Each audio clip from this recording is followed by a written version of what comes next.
తిరుచానూరులో లక్ష్మి 3 స్వరూపాలతో ఉంటుంది అని పౌరాణిక వాంగ్మయం తెలియచేస్తుంది.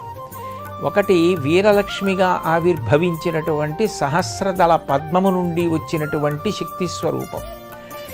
అదే తల్లి వ్యూహలక్ష్మిగా కొండ మీద ఉన్నటువంటి వెంకటేశ్వరుడి యొక్క హృదయ స్థానమునందు ఆసీనురాలయ్యుంది. 3వ రూపం పద్మావతీదేవిగా వెంకటేశ్వరుడు ద్వాపరయుగంలో కృష్ణ భగవానుడిగా ఉన్నప్పుడు ఇచ్చినటువంటి మాట, తల్లి యశోదకి ఏ మాట ఇచ్చి ఉన్నాడో అది పూర్తి చెయ్యడం కోసం అవకాశం ఇవ్వడానికి పద్మావతీదేవిగా వచ్చింది.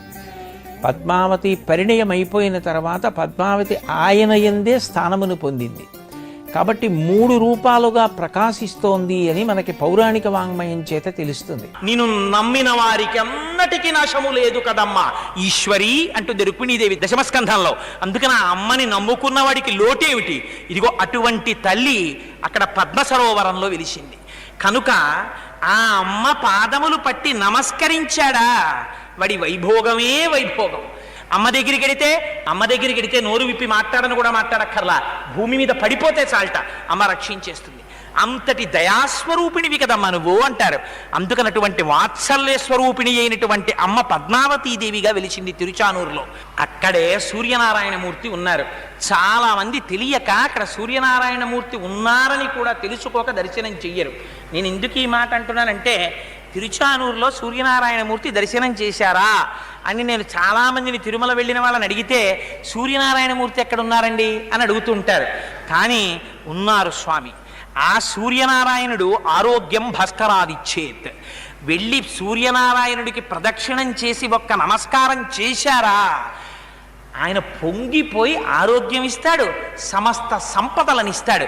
అటువంటి భాస్కరుడు, అటువంటి సూర్యనారాయణమూర్తి తిరుచానూరులో పద్మావతీ సరోవరానికి ఎదురుగుండా వెలిచి ఉన్నారు.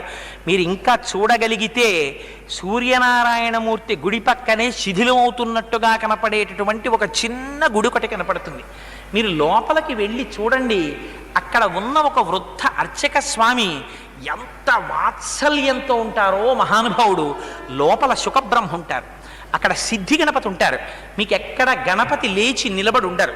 ఆ గుళ్ళో స్వామి గణపతి లేచి నిలబడతారు. ఆ గుడంతా గంటలు కట్టేసి ఉంటాయి. ఎవరికైనా కోరికలు తీరకపోతే అక్కడ గంట కడతారు.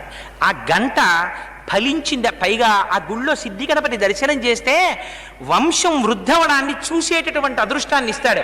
మొన్న చూశారు, మా గోపి గారు మనవడబట్టబోతున్నాడు.